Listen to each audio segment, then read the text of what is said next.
কনকলত Barua women's ইণ্টাৰডিষ্ট্ৰিক্ট cricket Assam ক্ৰিকেটে আয়োজন কৰা আৰু গুৱাহাটী স্পৰ্টছ এছ'চিয়েশ্যনে হোষ্ট কৰা টুৰ্ণামেণ্টখন আজি আমি গ্ৰুপ এফৰ টুৰ্ণামেণ্ট মেচেছখিনি আমি গুৱাহাটীৰ নেহৰু ষ্টেডিয়ামত আমি কৰিছোঁ। ইয়াত টোটেল 4টা টীম আৰু 6খন মেটচ হ'ব বা আজিৰ পৰা 27 তাৰিখলৈ মেটচ আৰু ইয়াৰ যোনটো উইনাৰ থাকিব তেখেত নেক্সট ৰাউণ্ডলৈ যাব। আৰু আজি আমাৰ টুৰ্ণামেণ্টখন আজি মেটচৰ আগত টুৰ্ণামেণ্টখন অ'পেন কৰিলে প্ৰাক্তন ক্ৰিকেটাৰ মুকুট দাস ডাঙৰীয়াই। আৰু আজি এইখন টুৰ্ণামেণ্ট 6টা ভেন্যুত চলি আছে। টোটেল এৰাউণ্ড 33 টিমছে পাৰ্টিচিপেট কৰিছে। আজি আমাৰ নেহৰু ষ্টেডিয়ামৰ মেটচখন আজি গুৱাহাটী ভাৰ্চেছ ৰঙিয়া মেটচখন চলি আছে। এইখন মেটচ 30 অভাৰ মেটচ আৰু গুৱাহাটীয়ে টছ জিকি ফিল্ডিং কৰিছে। যুৱতীসকলে তেওঁলোকে এটা মঞ্চ পাইছে এই খেলৰ জৰিয়তে।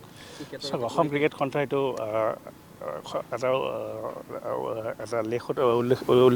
উল্লেখনীয় এটা পদক্ষেপ।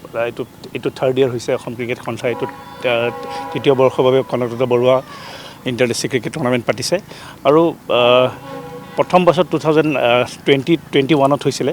তাৰপিছত আজি এইটো 3rd ইয়াৰ চলি আছে আৰু ইয়াত কোনো বয়সৰ নহয়, এইটো ছিনিয়ৰ্ছ উমেন্সৰ খেলা হয় আৰু বয়সৰ কাৰণে আমাৰ আণ্ডাৰ 15, আণ্ডাৰ 16 অসম ক্ৰিকেটে অৰ্গেনাইজ কৰে। ইয়াৰ পৰা কেতিয়াবা নেশ্যনেল টিমলৈ ডেফিনেটলি আমি চাওক, আপুনি দেখিব অসমৰ পৰা প্ৰথম ইণ্ডিয়াই খেলা ছোৱালীয়ে খেলিছে, উমা চেত্ৰীয়ে খেলিছে আৰু এইখন টুৰ্ণামেণ্ট খেলিয়ে তেওঁ আজি ইণ্ডিয়া খেলিছে। হয়, আজি এইখন কনকলত বৰুৱা যেতিয়া প্ৰথম 2021 হৈছিলে এইখন টুৰ্ণামেণ্টৰ পৰা খেলি আজি উমা চেত্ৰীয়ে ইণ্ডিয়া খেলিছে।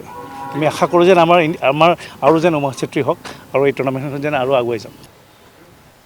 কনকলতা ক্ৰিকেট টুৰ্ণামেণ্টটো 30 অভাৰ মেটচ উমেন্স ক্ৰিকেটৰ কাৰণে আৰু এইটো beginning of next season. So' এই টুৰ্ণামেণ্টটো বহুত বছৰৰ পাছত যোৱাবাৰো ৰিভাইভ কৰা হৈছিলে। চ' এইটো এটা অপৰচুনিটি দিয়ে য়াং ছোৱালীবোৰক আহি কেনে নিজৰ ক্ৰিকেটিং কেৰিয়াৰটো তেওঁলোকে যদি ল'ব বিচাৰে সেই হিচাপত আগবাঢ়ি যাবলৈ।